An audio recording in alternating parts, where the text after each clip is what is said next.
3.3.3 Where is strategy written?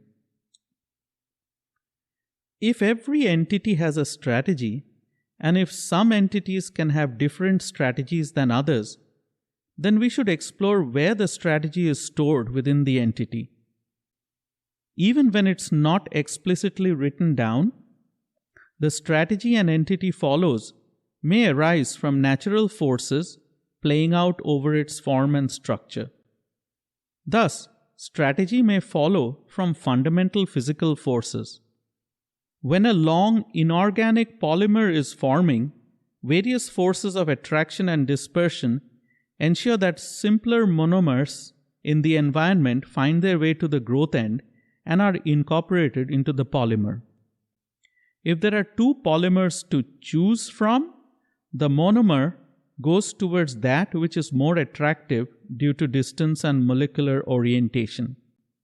For organic polymers, these simpler chemical forces are mediated by very specific cellular environments which nudge the molecules to behave in a certain manner. At some point in time, there must have existed a transition stage between chemical entities and cellular entities. These may perhaps be described as cells without any genetic code, a cell trying to manage itself using only the tools of the earlier molecular level. There is probably very little this entity could do to repeat certain actions that were successful, since there was no way of remembering them. When did the full transition happen to involve genetic material? Probably when small snippets of nucleic acid, which have no direct function, were nevertheless found to influence the creation of some biomolecules and hence represented a form of memory and repeatability. Imagine how subtle this effect may have been, and yet how this formed the basis for DNA as we know it today. At the cellular level, we can already see complex interdependent interactions between molecules within the cell which coordinate the response to external molecular signals. The difference between a molecular strategy and a cellular strategy lies in the complexity and variety of possible actions and patterns of actions. There are two broad types of cells: those with genetic material spread all over inside the cell, and those with genetic material enclosed in a nucleus within the cell.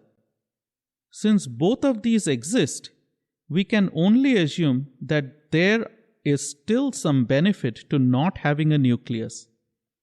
However, there are no multicellular organisms that are composed of cells without nucleus.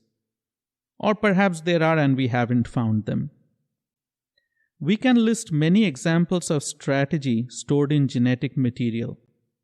There are colonies of single-celled slime that have no cellular differentiation that are still able to target resources and solve mazes to find food. All multicellular animals know instinctively how to breathe, digest food, and similarly execute many of the physiological functions that coordinate millions of cells in different parts and systems of their body. Many birds instinctively know how to build nests, and insects know how to move in a pattern on the jungle floor that will allow them to find food over a specific area. But strategy can also come from cognition and intelligence.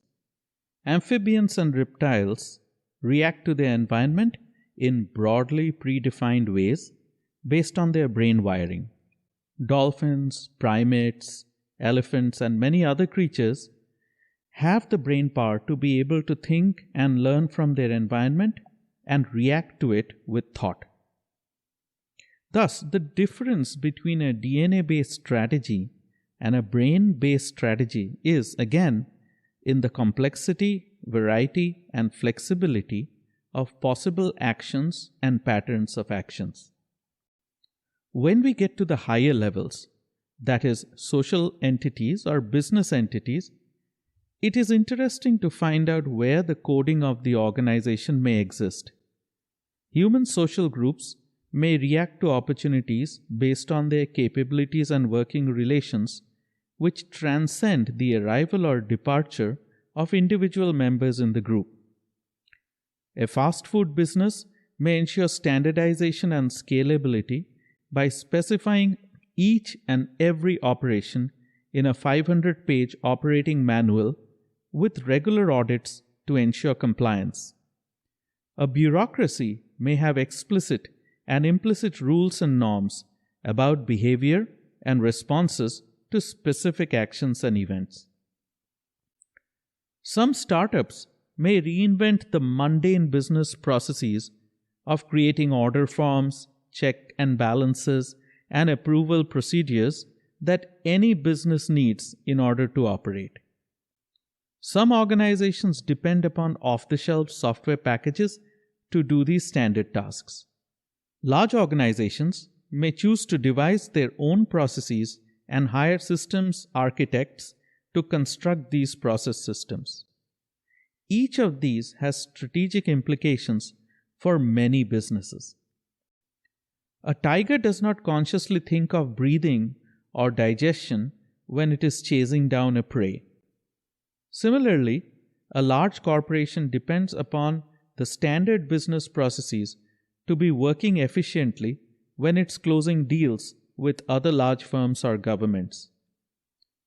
Thus, strategy is written in the physics of our atoms, in the chemistry of our molecules, in the DNA of our cells, in the wiring of our brains, and in our structured interactions with our hive sisters.